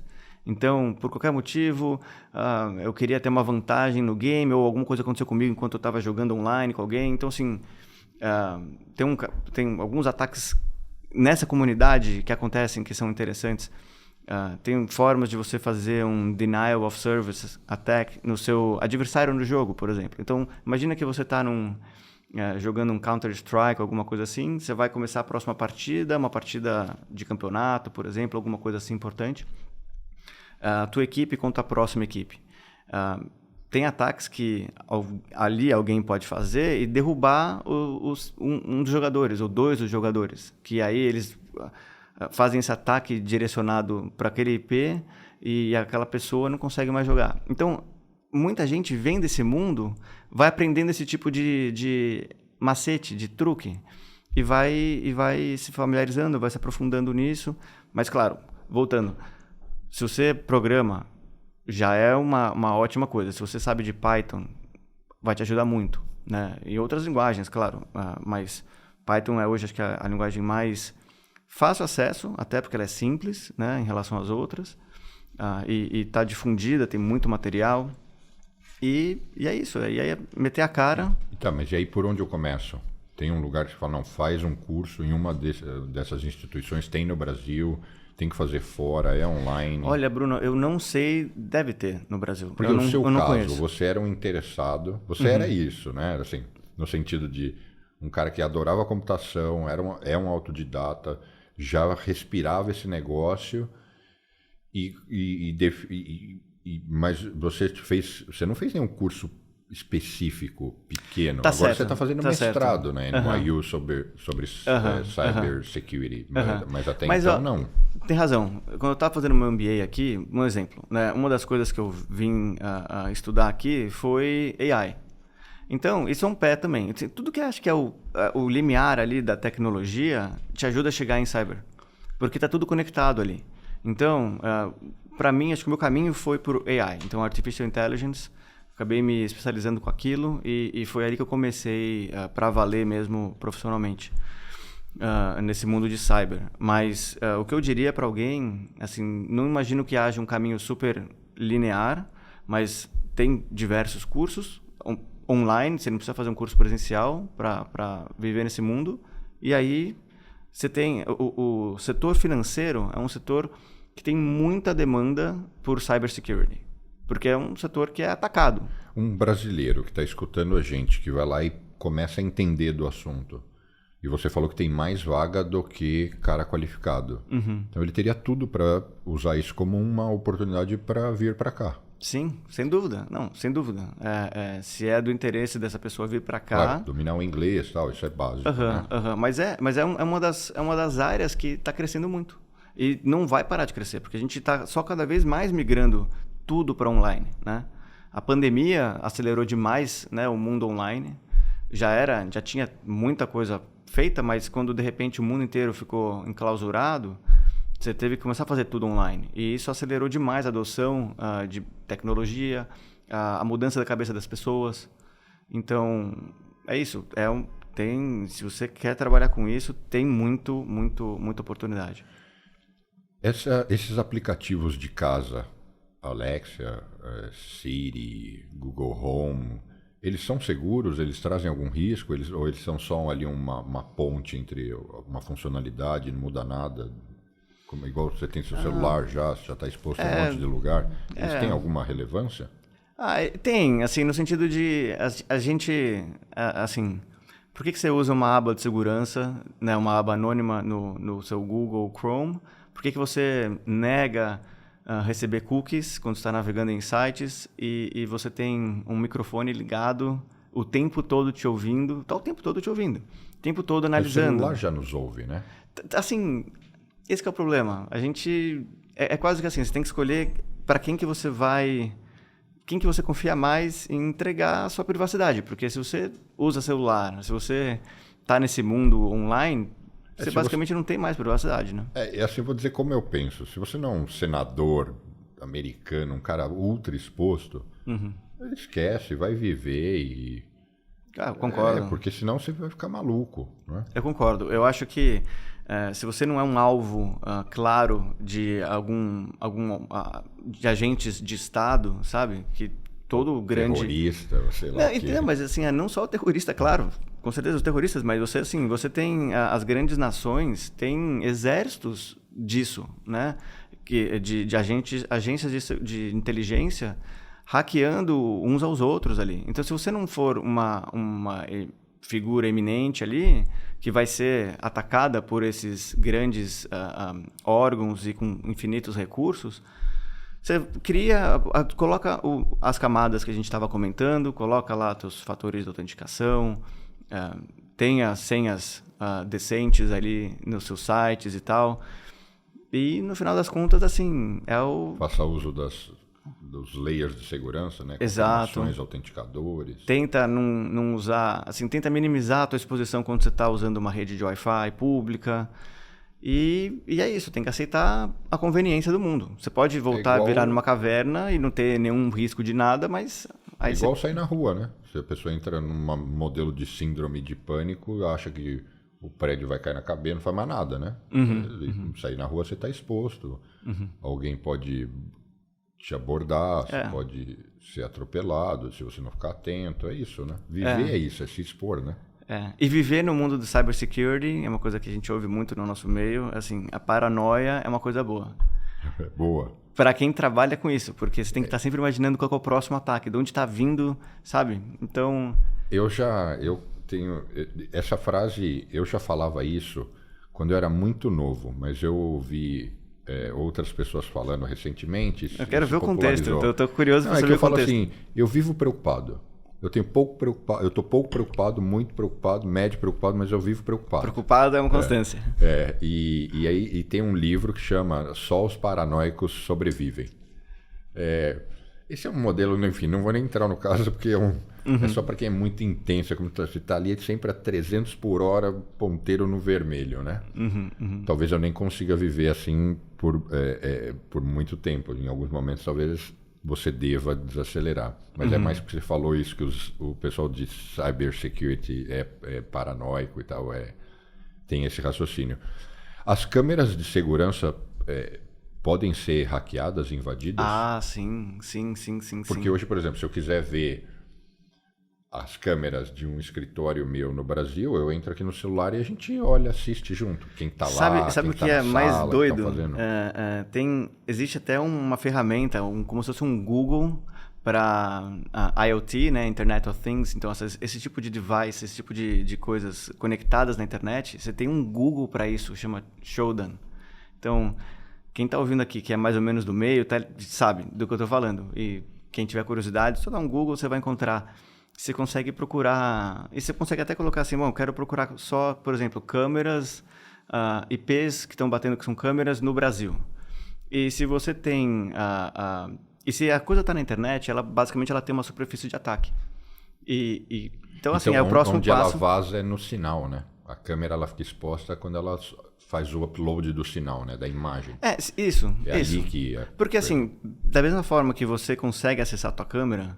Como é que você acessou sua câmera? Tem um servidor ali que está recebendo... O que pega é a rede.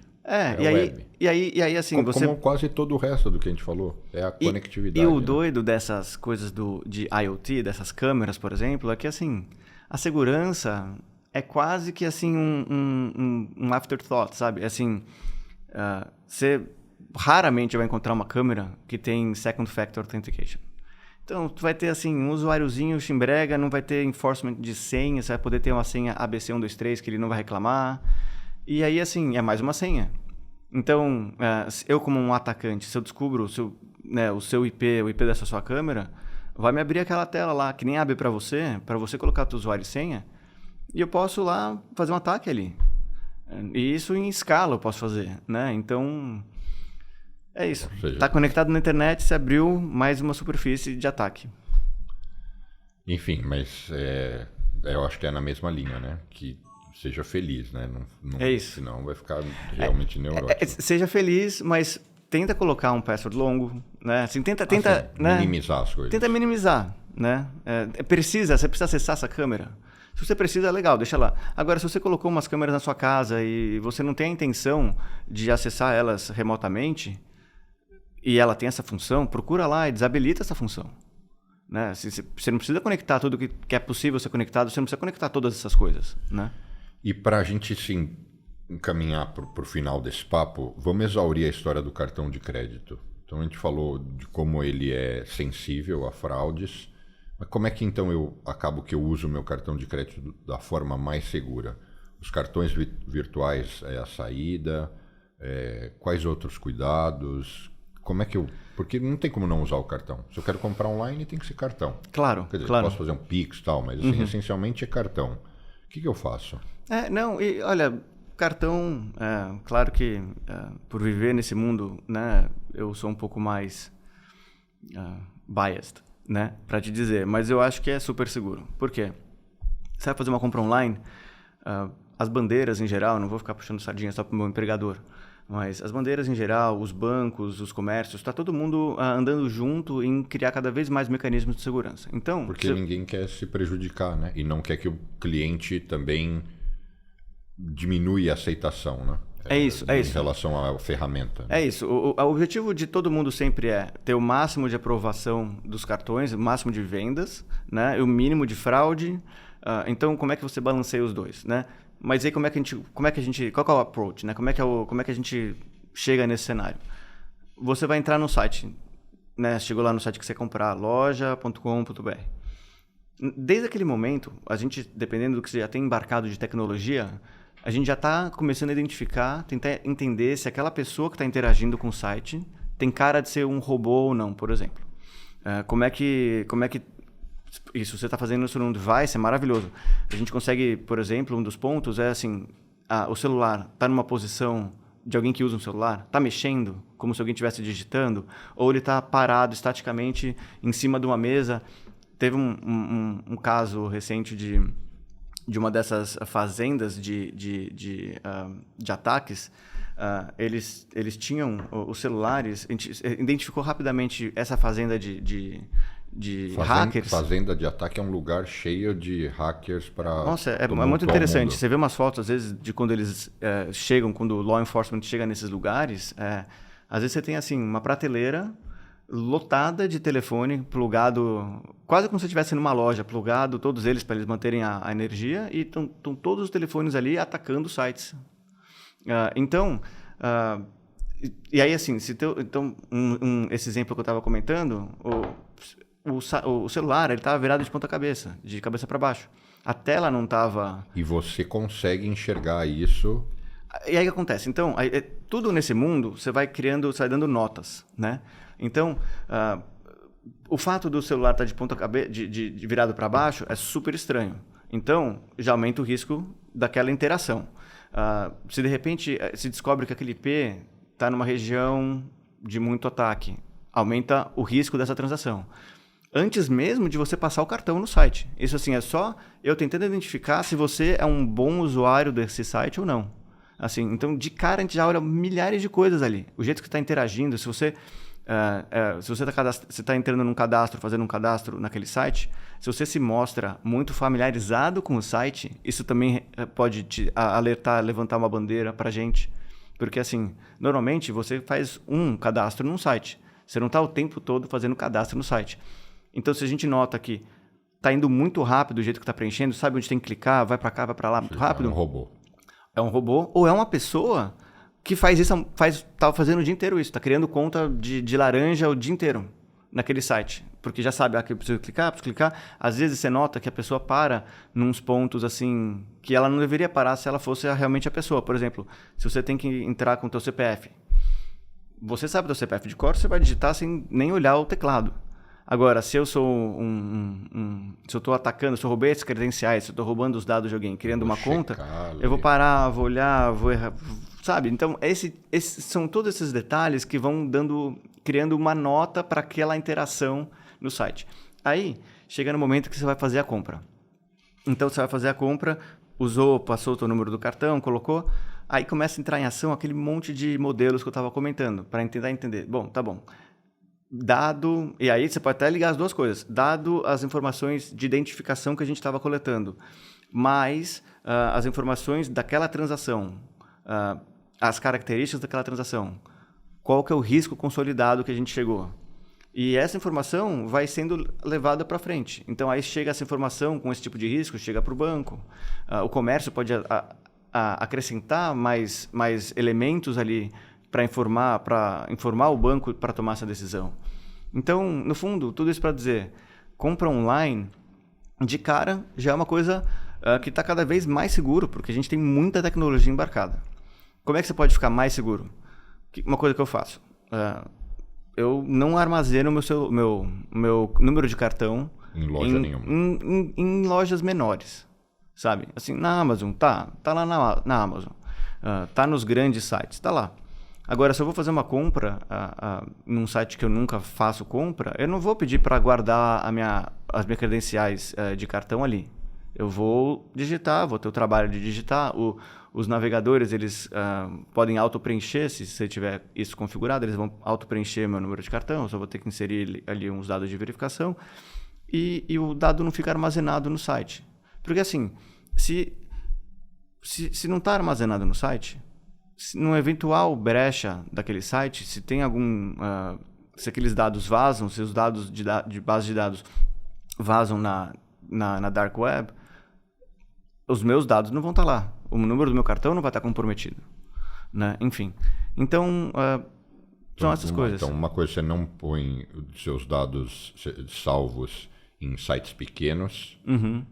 Que mais? Uso, por exemplo, se eu tenho a possibilidade, eu uso as ferramentas que a gente tem por aí. Então, você tem, sei lá, um exemplo, o PayPal, para falar para não ficar só puxando a sardinha, né, para a turma das bandeiras.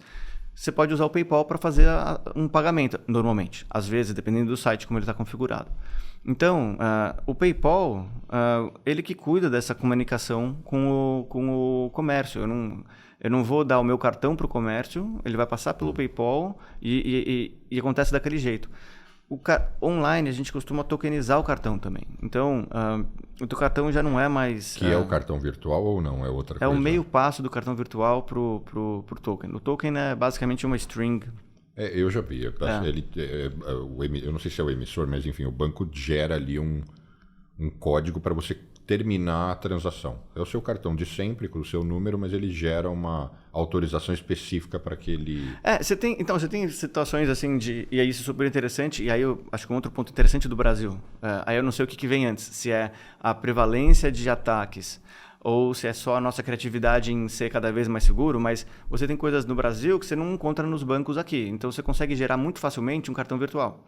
Um cartão que vai ter um uso só. Um cartão que ele é usado para aquela transação e acaba. Cartão virtual, então, é uma coisa segura, é sugerida. Sim. Eu li que, sei lá, 50% das pessoas já usam cartão virtual no Brasil. É um dado enorme. Aí, assim, isso é maravilhoso. Vem totalmente conversar a favor do que a gente está conversando, de que o Brasil é um país que abraça as tecnologias de uma forma muito mais rápida do que o próprio Estados Unidos para essas coisas de segurança.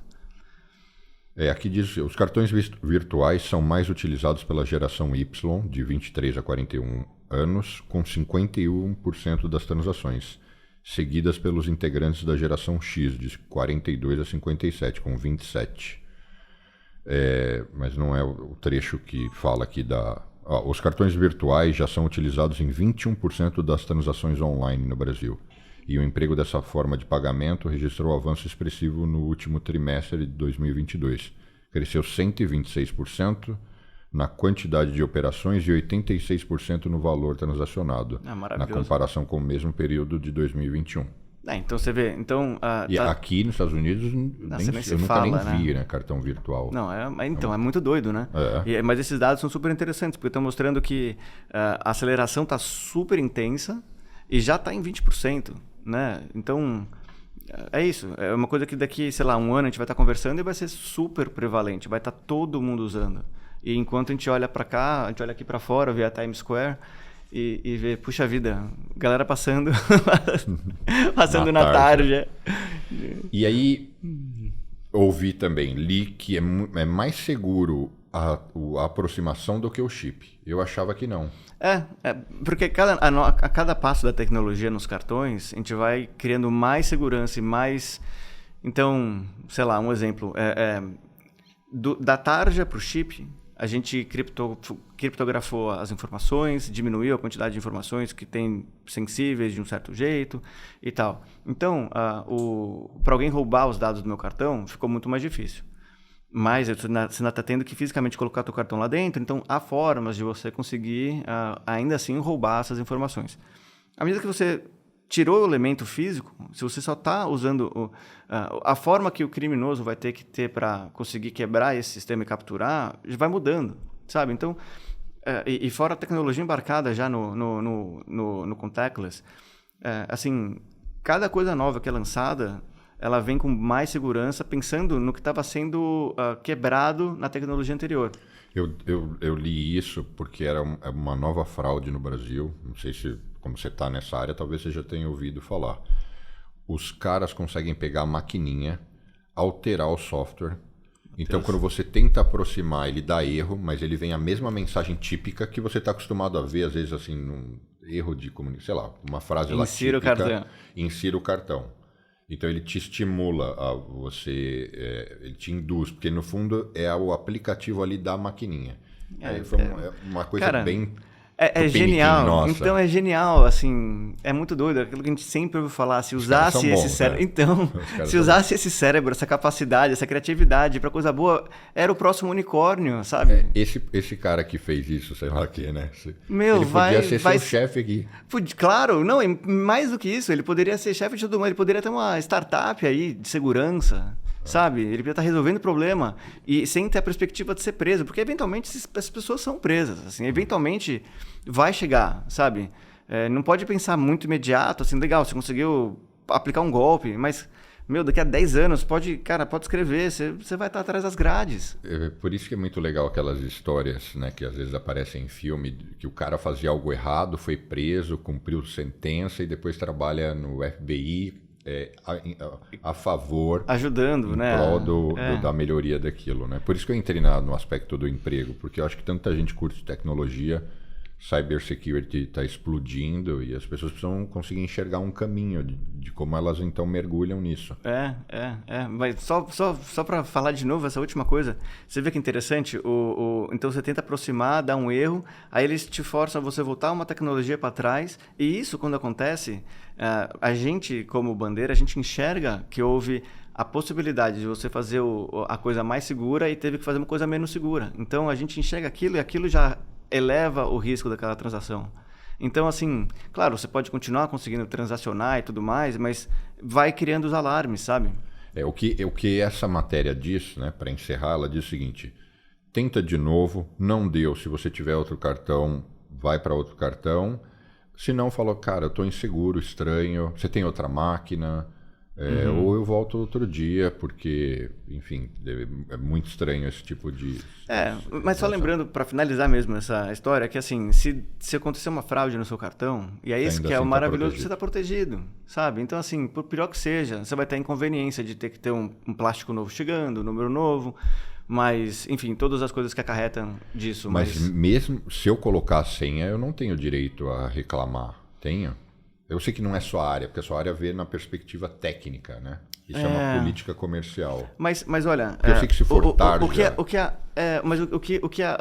O que esse ataque está fazendo, pelo que eu estou entendendo, ele está tentando roubar o teu cartão. Não, ele capta os dados e depois vai ser usado em outro canal. Isso, ele está tentando roubar a tua credencial, teu PIN, o que seja. Ele vai querer clonar aquele cartão, enfim. Então, ele vai querer... só para ficar claro, tudo que de fato não foi você que verdadeiramente aceitou, você está sempre amparado. O sistema você pode contestar, né? Você contesta, você faz um chargeback e aí as partes entre comércio e banco se acertam, né, para se ressarcirem entre si, mas você como usuário do cartão, você vai ser ressarcido, você está protegido, sabe? Por isso que é o mágico, assim, se a gente eliminasse dinheiro físico, cheques do mundo, e só tivesse cartão, o mundo ia ser mais seguro. Ia ser mais seguro, porque as coisas vão estar mais sob controle. Então, você como criminoso ia ter bem menos meios de esquentar um dinheiro, sabe? Então, não sei, quem sabe... Mas a gente está caminhando para isso, né? Sim. Cartão de crédito, quando a gente era criança, era um negócio raro, novo, tal. Hoje todo mundo tem, praticamente. Inúmeros. Faz anos, sei lá, faz praticamente, certamente mais de 15 anos que eu não ando com R$1 no bolso, só tenho cartão. Nunca mais peguei dinheiro na mão, faz muito tempo. Enquanto o meu avô só tinha dinheiro, nunca teve cartão de crédito. Não sei a sua avó se ela tem cartão de crédito, que só vai moderna. Mas com 93 anos, eu acho que já não está mais tão moderna. Mas ela tem, claro, mas assim... Mas aí... Talvez o último ponto para a gente falar, acho que é importante de falar assim, que essa população, talvez a mais idosa, ela seja o maior alvo da internet hoje em dia, né? Porque são as pessoas... Minha avó, puxa, ela fica me encaminhando aqueles montes de transparências, de slides, assim, ela não tem a capacidade de discernimento digital que a gente tem, né? Então, acho que seria só legal comentar isso como um alerta para a gente tentar sempre ajudar as pessoas menos hábeis digitalmente. Não precisa nem ser mais velha. Às vezes, uma pessoa da nossa idade que só não tem tanta habilidade digital precisa de uma ajuda, né? São esses... Eu li, não está aqui, mas eu li o seguinte, isso foi o que me surpreendeu, que o maior percentual de pessoas que são lesadas são as mais jovens. Mas aí, lendo o estudo melhor, porque inicialmente eu li e falei, nossa, que estranho, né? Mas é porque elas são as mais adeptas à tecnologia. Ok. Então, só por isso, então isso esconde, entendeu? Porque às vezes alguém pode ver um post e falar, não, o pessoal que mais passa por esse perrengue tem 25 anos e tal. Mas é porque eles são proporcionalmente mais adeptos ao e-commerce. Mas esse aspecto que você abordou... faz total sentido, né? E é interessante que exatamente esse ponto que você colocou é o mundo, assim, é o seu mundo, de ver os números e entender qual que tá o truque do mundo, né? Assim, o truque desse número. Porque é isso, ainda bem que você deu esse segundo clique ali e não foi só impactado por a maior parte das pessoas que caem nos golpes são jovens. Assim, peraí, tá estranho, né? Mas talvez esse seja o problema proporcionalmente é incomparável. Que eu quero dizer, se a gente pegar 100 mil pessoas de 25 anos e 100 mil pessoas com idosas, né, mais velhas, é disparado, elas são mais suscetíveis, né? É isso. Uma tecnologia, as coisas são muito novas, né?